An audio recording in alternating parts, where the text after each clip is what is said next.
the very start.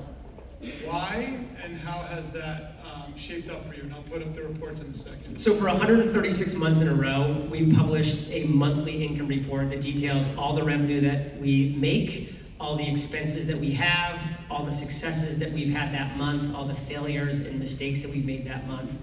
And we did this early on because I had a conversation with Kate after Entrepreneurs on Fire was launched and started to have some traction. I was reminiscing and saying, man, I almost never started Entrepreneurs on Fire because when I was researching like online marketing and online business, it was just pictures of people that were, showing all the success, like pictures and trips and like claiming they had these numbers. Like I just did a 6-figure launch and I didn't know if that was true or false because I had come from a very traditional background, the military, law school, commercial real estate, corporate finance. I was like, is this online world real? And I just wanted to find somebody who I could look up to and say, this person is just opening the kimono, they're being transparent, open and honest.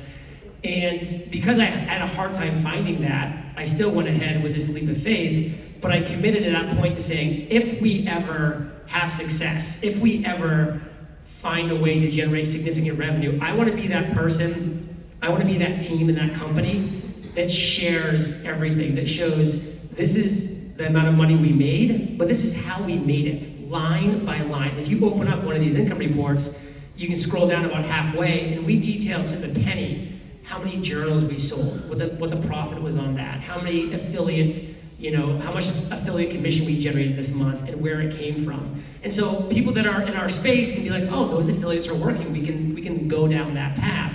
And then we can talk about big mistakes that we've made that hopefully saves people time of not emulating our mistakes and our disasters, which of course have happened as well along the way. So we bring our accountant on, we bring our lawyer on for these income reports because we want people to know that, hey, these aren't just numbers on a screen, like these are validated numbers by professionals, who are putting their reputation on the line. So it's something that we've been very proud of to do for 136 months in a row. So I know the upside is you get tons of traffic, everybody's talking about it. Were there any unintended consequences to publishing that you didn't see, or? I'll let Kate start.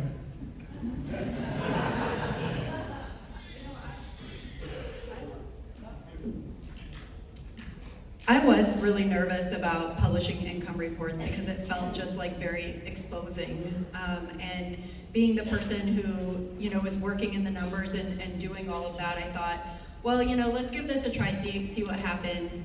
I was nervous about are people gonna think that we're just trying to brag about stuff? Are people gonna think that this is, not acceptable that we're doing this? And I was kind of worried about that. But once we started doing it, I came to realize how important that's been for our business and how important that's been for us keeping a finger on the pulse of our numbers. So even if you don't publish this in a public manner, I highly recommend on a monthly basis going through your income the way that we do, and you can just check any of these reports to get an example of it, because then you will see what you're spending money on. You will see what's generating revenue for you, and you can double down on what's working and start scrapping these subscriptions that you don't even use anymore. But to answer your question, honestly, it's only been good things. I really can't think of anything negative that's come. Because I come from a big fat Greek family. You didn't have someone hitting you up for a loan. I could just see everybody lining up, Okay, this happens. Let's move on.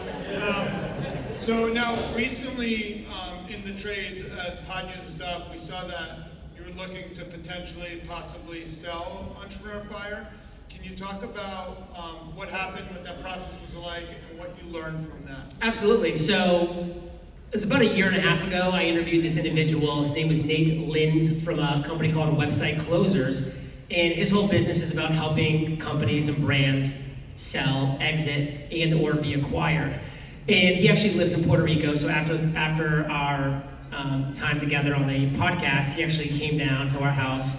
We sat down, we had a nice conversation, got to know each other better. He planted a couple seeds, and a couple months later I called him back up and said, get on back down here, I've got some ideas I want to run by you. And essentially what that turned into was I realized that after 13 years that like Kate and I were taking the next step in our life. We were bringing a child into the world. I knew that Kate was going to be stepping back from like 8+ hours a day to maybe like 1 to 2 hours a day when Bo was napping. And I knew that we didn't want to like go out and hire a bunch of people to replace her because she's worth like at least 3 individuals. So I was like, what would it look like if we were acquired by the right media company or the right business that could come in, that has the right people to help us build the brand, build the podcast, build out other products and services? Because frankly, I want to go bigger. I don't want to go smaller. Like, I want to go bigger with Entrepreneurs on Fire. I'm ready for that next evolution. But I don't want to do it on our own because of our other priorities that we have. So I want to continue to be the face, the voice, the talent of Entrepreneurs on Fire. But I would love to have the right company, the right media influence come in and take over all the other things that it takes to grow a media business in a very meaningful way. Like anybody that was in the VIP track yesterday got to see Seth talk about his time with Alex Hermosi and what it takes for Alex and the amount of money that it takes on a monthly basis for Alex to remain front and center. It's an insane amount on a monthly basis. And I personally don't want or need to take on that kind of risk. But if there's a great company or business out there that could or wanted to, I would be happy for them to, while I continue to do what I love to do the most, which is interview inspiring entrepreneurs, have conversations with amazing people. Like, I want to keep doing that. I love doing that. And we said if the right company can come along, fit our asking price, which was a $15.5 million valuation, then we'll talk. And the offer went out. It was for 80% of our company. We would retain 20%, and then I would remain on indefinitely as the face and the voice of Entrepreneurs on Fire. Kate would obviously take a big step back, and other people would come in within the company to help grow the business. And it was a very interesting process, and I have nothing but overall good things to say. There was about 190 letters of intent that were signed. That's of companies that wanted to learn more. Of that, it involved well over a dozen sit-down meetings with very interested companies. And what it came down to was none of those companies were the right fit. So we said it was a great learning process. Maybe we've actually learned a couple things that we want to do in our business over the next year or two to make it even more appealing for the right company or the right media business to take that next step. So we've kind of taken a step back from that potential acquisition that was going forward. It was cool that a lot of people were very interested in it at our valuation, which was a 7x valuation, which is much higher than the industry standard, but we just knew that the right company would see the value in the brand that we built over 13 years in what I bring to the business and what Kate's expertise brings to the business as well. So we wanted to find the right company. We didn't. Taking a step back, I have a few things I'm working on right now that if and when we go back out to a public offering or another acquisition possibility, we'll be in an even better position. So I would actually recommend, to be frank, anybody that's even thinking about an exit, it's at some point, or an acquisition, which is what we were looking at, it's really good to go through that process even before you think you're ready, because you'll learn from the potential buyers what they would like to see in your business, what you're missing now that they would prefer to have. And then you can work on those specific things from real potential buyers, and then you have them on your radar so that when you plug those holes or hit those revenue targets, they already are familiar with you and your business. You can get right back to work. So this question is for you, Kate. Since having Bo, how has that changed your workflow and kind of what you're doing day in, day out? I just got a flash of the podcast journal right there. Beautiful. I mean, look, anyone who is a parent, and I'm sure there's many here in the audience, like, you know what it's like to have a child and have, it turns your world upside down in the best way possible. It's changed everything about the way that I work. I've always prided myself on being a very efficient person. A lot of what I do in the business and the podcasts that I've launched myself have focused on systems and freedom in your business, working most efficiently, time management, that sort of thing.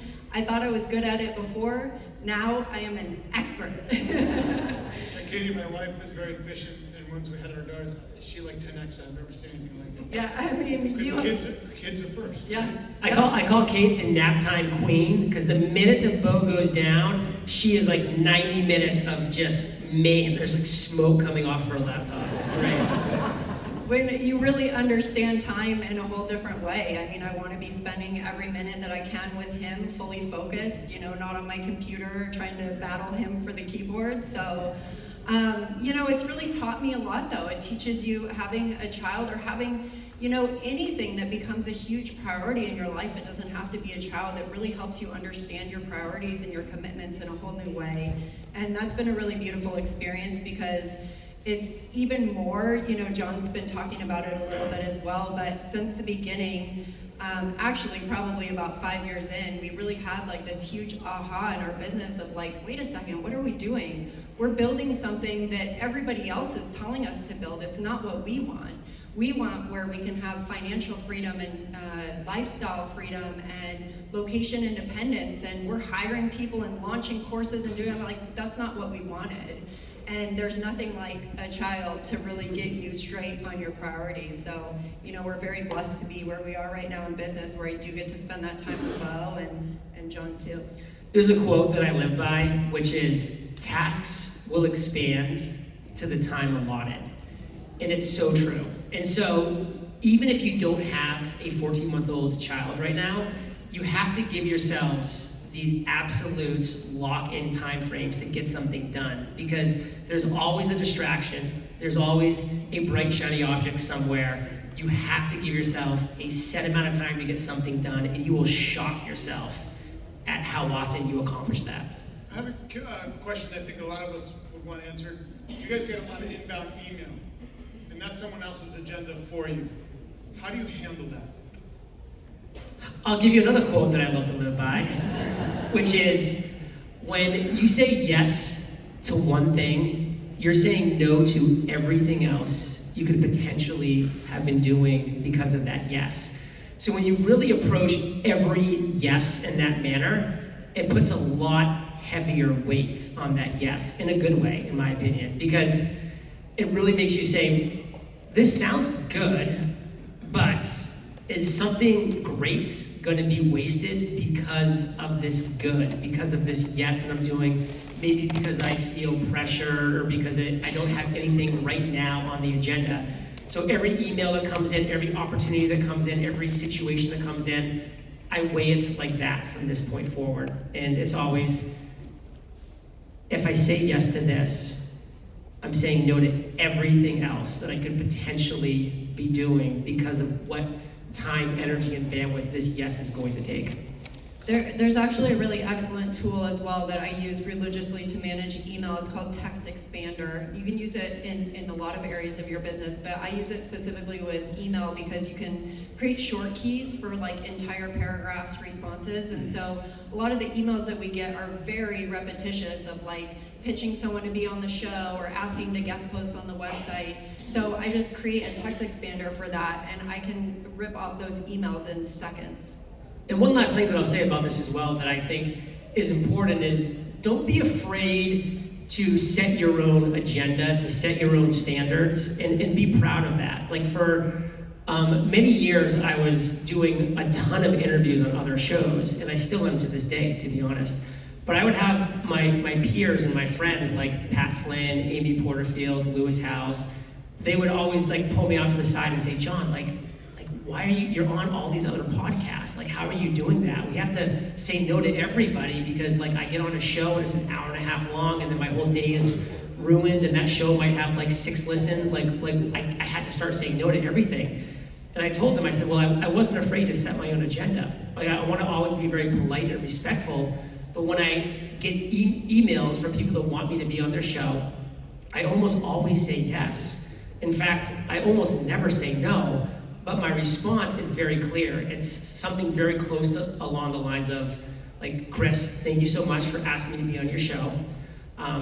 Because I get so many inbound requests, I've had to limit my interviews to 15 minutes, but I promise you that you will have my full attention for those 15 minutes, and we will have a great conversation during that time. My recommendation, let's skip the tell me about yourself part of it. That's on you, the host. You can pre-record that. And let's just get into the meat and potatoes and we'll crush it. And there's one day a month, I do these interviews. Here's my booking link. If this doesn't work for you, I understand and I'm sorry. But if it does, I'm looking forward to having a great conversation with you on that day. And I've stuck to that for about 10 years, and it's allowed me to be on amazing shows. And I don't pre-qualify. If they're pre-launch, if they have 3 listens, I don't care. Like, I just want to help the podcasting community. I want to be on their show. And that format allows me to be on sometimes 10 to 20 shows in one day per month. And I do my best. I leave it all on the table for them. And they do their best with that show as well. And so I've had a lot of success with that. How many shows would you say you've been on? Thousands. Okay. So guys, we're going to take questions. If anyone has a question, Rita and I, we got covering. Yeah, we got right here. Front rows. First of all, John, I want to. I got you right in front of me, and it's like a dream come true. First of all, thank you. You were actually my first podcast that actually got me into podcasts, like in the very, very beginning. So thank you for everything that you do. I received that. Okay. Thank you. All right. So when you were first getting started, like literally, like had the idea for the podcast, was there something that made you hesitate in actually starting and getting across the start line in podcasting? Yeah, so the question was there anything that made me hesitate about starting my podcast? And the answer is absolutely yes. I was terrified. I was a bad public speaker. I was nervous. I didn't know how to interview. I had never facilitated a conversation before. I wasn't known in the space. I had no social media presence whatsoever. I was an Army officer. I kind of related to myself as a tank commander. Like, that was it. And getting into this space was just all new and scary to me. But that imposter syndrome was A, real, but B, I realized that I'm a human being. And every single human being has fears, has doubts, has uncertainty, has some level of the imposter syndrome. And if I was able to embrace that fear and that uncertainty, then that would allow me to rise above. And how do you do something like that? Well, you find a mentor who is about a year or 2 years ahead of where you are right now, because they were there recently and they can help you get through that because they can remember it in a relatively recent manner. And they can help you get through that. Mentorship is so key. I hired Jamie Masters. She's an amazing podcast host of The Eventual Millionaire, and that was a priceless mentorship. I joined Cliff Ravenscraft's mastermind of 10 people. Cliff was the leader, and the 9 of us were terrified. We were launching in different stages of our life and our business, but we were all terrified. We were scared, but we surrounded each other with love, with support, and we got there because that is real, that's going to happen. And then I realized one thing that I've had to say to people that sometimes really upsets and angers them because it hurts, but it's true, and I'm the first person to raise my hand and say that I was that person, is perfectionism. We want that first episode to be perfect. We want our show to be perfect. No ums, no ahs, no heavy breathing. God, no heavy breathing, right? Forget about it. We want it to be perfect. And so we hide behind what I call perfectionism because we're in pre-launch mode. What is pre-launch mode? Pre-launch is a wonderful place to be. It really is. Because the world is your oyster. There's so many possibilities. This might succeed. It might fail, but it might succeed. And we hold on to that hope of like, when I launch, it might succeed. And that's a beautiful hope and dream, and it's real. And so you hide behind that, well, it has to be perfect before I launch. If you've ever called yourself a perfectionist, which I have, start using a different word. The word is, you're a coward. You're a coward because you are using a word like perfectionism to hide behind because you don't want to fail on this dream that you have. And again, it's a human emotion. It is okay. I've had it. On everything that I've launched, Post Entrepreneurs on Fire, I just launched a new show 63 days ago. I was terrified about putting that out into the world. Hey John, what's the show? It'll be boring to 99.9% of people in this room. It's called Micro Strategy Today. It's a micro niche show about one company that is going to make generational wealth for all investors. No big deal. That's not financial advice. Not financial advice. I have a question over here, Chris. Is that okay? Who's talking right now? Wait, Rita, back here. Okay. It's me, John. Hold on, It's Rita, me. Where's this voice? Real quick, let me... Where's the 4'11" gal? Here I am. Okay, Real quick. I just want to finish that one last thing. So, listen, don't be a perfectionist. It's you being a coward about what you are obligated to share with the world. Because I promise, when you publish something and it's not perfect, I promise you that it's going to impact somebody or many people very positively. It really will. I love that. All right, next question. Hey, John. How you doing, buddy? James? Yeah. Oh, nice. So, I've never really done a lot of podcast interviews, different angle, instead of hosting a podcast. So I'm doing my Big Money Speaker book, bring it out, because it's the first time I've ever done the book, taking all my trainings and putting it into a book. I just want to leave a bigger legacy and help more people. And now I'm going to do the podcast interview route. So I've done a lot of TV interviews and things, but never podcast approaching. So I've done like 15,000 pieces of media. So approaching more listened to download shows, millions of listeners. What is your advice for someone who is bringing a book out, wants to get on those types of bigger shows to leverage the audience to get the word out more about the book, who's never approached those type of Amy Porterfields and Pat Flynn's, etc. I mean, I did your show, but I never really did a lot of podcast shows. Got it. First off, you guys just witnessed like a professional. I mean, how many times did he promote his own stuff during that question? It was pretty impressive, right? I mean, you know who he is, what he does, what book to buy, and he is awesome. And I love you for it. I would do the exact same thing.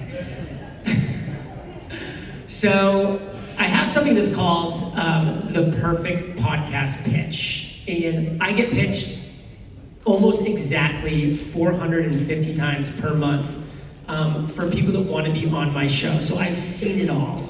90% of it's very boilerplate, and 10% of it's not quote-unquote boilerplate, but it's still pretty bad.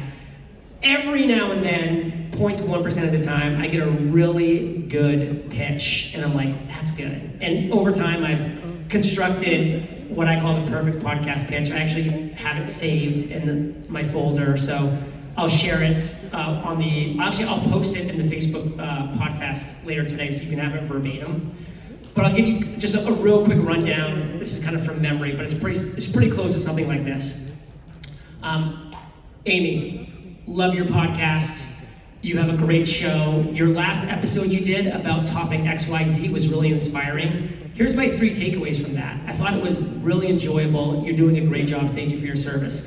By the way, I looked at your past 100 shows, and you talked about a lot of great topics, but you haven't mentioned or talked about this specific topic in quite some time. And that just happens to be my area of expertise. I would love to come on your show and deliver pure value to your audience on this topic. I know that being a podcast host is really hard, so here's a couple sample titles that I think would work really well. Here's 6 bullet points that I think would be a great interview flow, because I want to make your job easier. I want to make this an easy yes for you. And by the way, I know it's really hard to be a podcast host as well, so I really want to make sure that you understand that I value your time and your energy and your effort. So I'm going to make sure that when the episode goes live, I'm promoting it to my entire audience. I'm going to let everybody know how awesome you are, how awesome your show is. And oh, by the way, if it doesn't make sense, I appreciate your time you took to read this. Here's a 5-star review of your show, screenshot it, that I really know it deserves. Thank you so much for your time and your effort.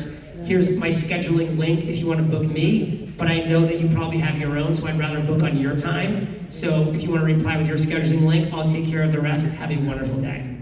Let's give a round of applause. It's something like that. So everything you just did is what's in it for them, making sure it's catered. I mean, it's perfect. So Mark Imperial has the last question of the day, 1 minute or less. It's over here. John, go ahead, Mark. Much respect. Looking at your business numbers, the net to gross ratio, incredibly impressive. So I wanted to see if you could be open to sharing how you keep it so lean, and was it always that way? Yeah, absolutely. If you check out our first, so we started our income reports in 2013, but we actually did our first 365 days as well to show that we were in the red for quite a while the first year. But keeping those numbers tight has always been super important to us. I mean, John's just excellent at this. His background, his discipline, his financial savviness has always been a great add to the business in so many ways, but specifically in keeping our numbers very tight. We've always run a very lean team. We've never really put a ton of money into advertising, which is where businesses and podcasts really end up spending a lot of money. So, we've really just tried to keep it super focused on how do we create scalable products and services that make a big impact at the lowest cost possible. And we've been able to do that since the very beginning. It's always been a big focus for us. So I want to, this has been amazing, and I want to thank you both. One thing you said a while back, John, so just in case you guys don't know, you've been speaking at PodFest since before it was PodFest. We did a workshop that I think it was in 2014. We were streaming you live back then from wherever you were moving to, because it was always a different location. You said something that was interesting. John, what do you attribute your success to? Because entrepreneurs get distracted very easily. And you said, it's true, right? And you said, most people focus, and I still remember this, I said, most people focus a mile wide and inch deep. You said, I focus an inch wide, a mile deep. And when you look at what they did from the podcast, they never stopped adding value to that community all the way down, where I think most people quit after like 1 or 2 iterations, and you're not afraid to fail. I will say, when you first started your podcast, you were relatable because you weren't that great. So a lot of people, I say this with all humility, a lot of people like, if he can do it, I can do it. And they were buying into the course because it was human. And I think that takes a lot of courage, because it's tough that you don't have all the answers, and then you perfect it as you went. Let's bring Bo back up here. Get Bo up here. And while Bo's coming up, actually, I want to double tap on something that Chris just said. Like, I'll never forget, it was like my 5th interview. I got Seth Godin to be on the mic, and I was so nervous. I wrote down every question that I was going to ask him, and I literally I held the paper behind the microphone as I was interviewing him so I could read it, and I was shaking as I was doing it. And then after the interview was done, Seth was like, hey, I think there's something you gotta fix about your audio, because I kept hearing like all these papers rustling in the background. And I was just so honest. I go, Seth, I was holding up a piece of paper and I was shaking. I was so nervous. And he's like, keep at it, kid. And I'll never forget that he said that, because he's been there. Seth Godin was